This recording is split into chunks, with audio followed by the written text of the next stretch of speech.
850 and 900.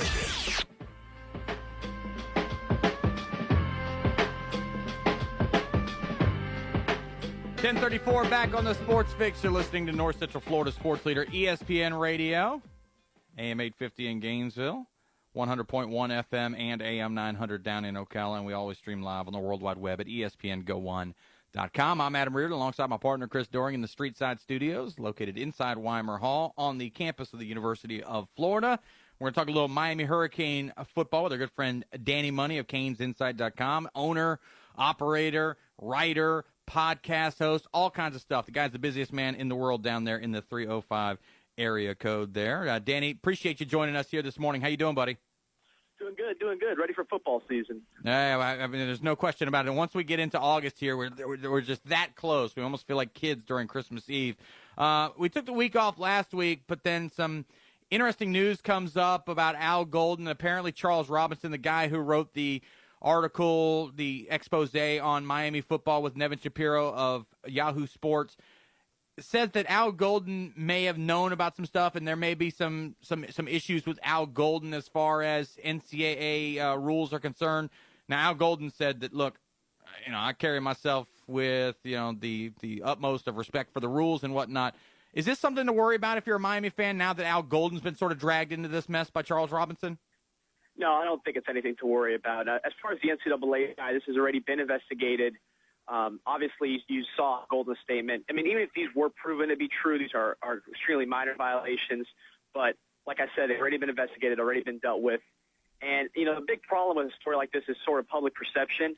But luckily for the Canes, when this story came out was when the Penn State sanctions came down, when Paterno's statue came down. So with also you had the shootings in Aurora, Colorado.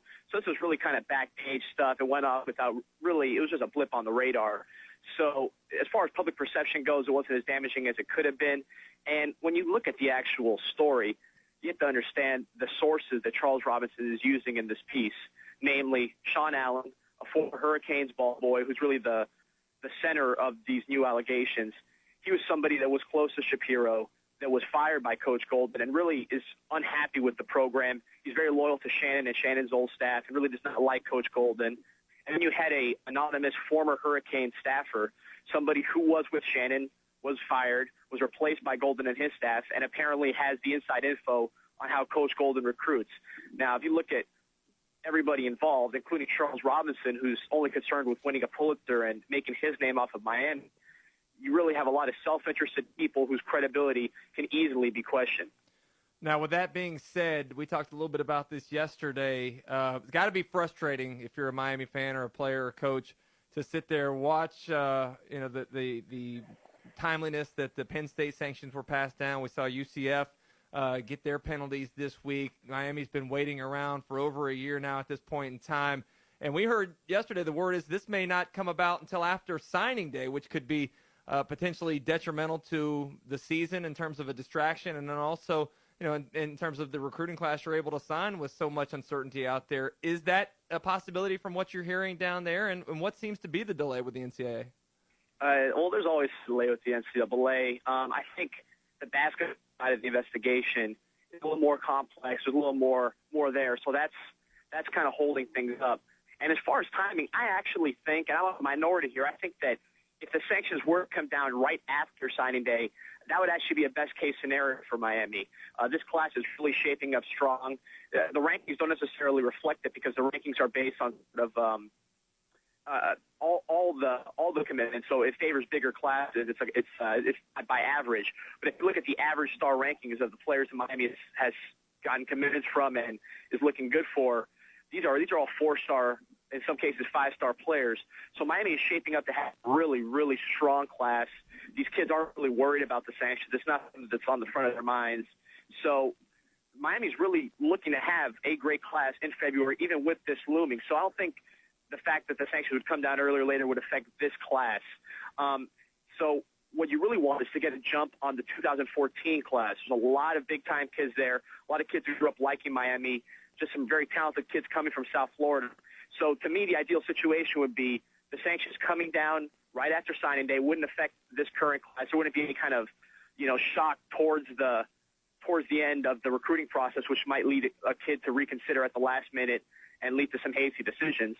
But then right at the beginning of the next recruiting cycle, so the teams have time to sort of regroup, get their new pitch and sort of sell these kids on the new vision of Miami football after sanctions, rather than having to do it hastily at the last second right before signing it.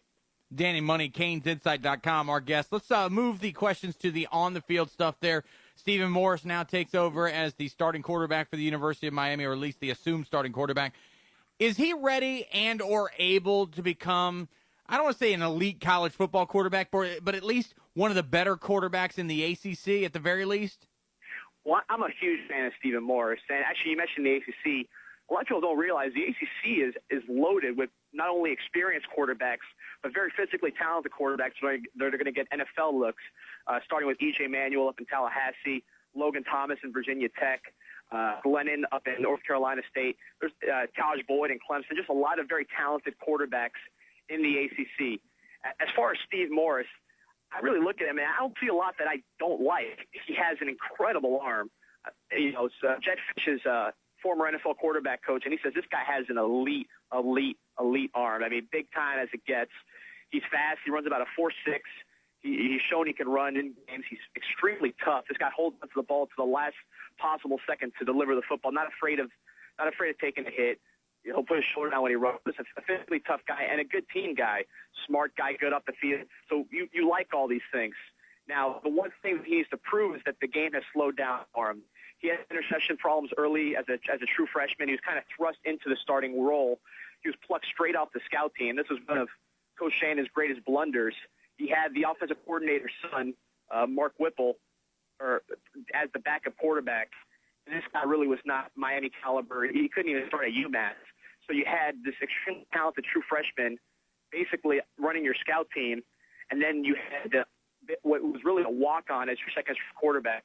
Ja'Cory got hurt. The walk-on was ineffective, and we had to pull Morris off his red shirt and put him in the game against Virginia. So really his freshman year, he had to grade it on a serious curve because he wasn't even running his own team's plays in practice. And he had some interception problems, but he made some plays, won his first two starts, including a fourth-quarter comeback against Maryland. So he showed some promise there. And he had the first start of this past year against Maryland, at Maryland, with all the players suspended and really in the wake of the Shapiro story, which had come out just a few weeks prior. And he performed fairly well. I mean, he had an efficient game. He completed 11 straight passes at one point, something like that. But the real problem with him is he wasn't communicating well with the offense. He didn't seem to have command. We weren't running enough plays. Things just developed a little slowly. And towards the end of the game, those issues really were problematic and led to some confusion in that no-huddle situation. So if he shows that he has the command of the offense as a junior, as someone who's now been with that Fish for a couple of years, I really think it's the limit because you can't teach his arm strength, you can't teach his athletic ability, and you can't teach the toughness that he's shown. So I'm bullish on Morris, but he needs to prove that he does have command of Jet Fish's offense. Now that we're within 30 days of opening day, we can kind of take a look forward at the schedule. And Miami has a unique schedule this year, I think. You look at the month of September, they got 3 road games out of the 4 games they play, including trips to Boston College, Kansas State, and then Georgia Tech.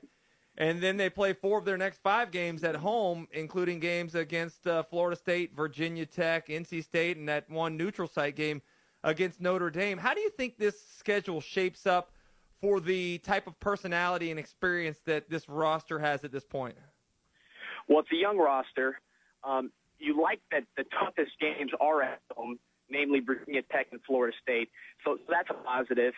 You start on the road, which is going to be a rude awakening for some of these young players, but Steve Morris has already shown that he can win on the road. He won his second start at Georgia Tech, performed very well, and he obviously had that very difficult start up in Maryland as far as the circumstances. He handled it fairly well. So I'm not so worried about Stephen Morris on the road. Some of the younger players on defense, they might have, an adjustment period, but I think the fact that you have FSU at home, you have Virginia Tech at home, shapes up well. And the Notre Dame game, although technically a neutral site game, is in Chicago, so that's pretty much going to be a road game. But ideally, Miami is in a great position at that point, wins the Kansas State game, has some success early, uses that game as sort of the introduction to the nation where they know that they are improving under Coach Golden. Danny Money, CanesInsight.com, our guest each and every Thursday here on the Sports Fix. Danny, as always, appreciate your time, my friend, and we'll talk to you next week. Take care, guys. Appreciate it. Danny Money, CanesInsight.com. Coming up next, Will Muschamp's got a press conference a little later this afternoon.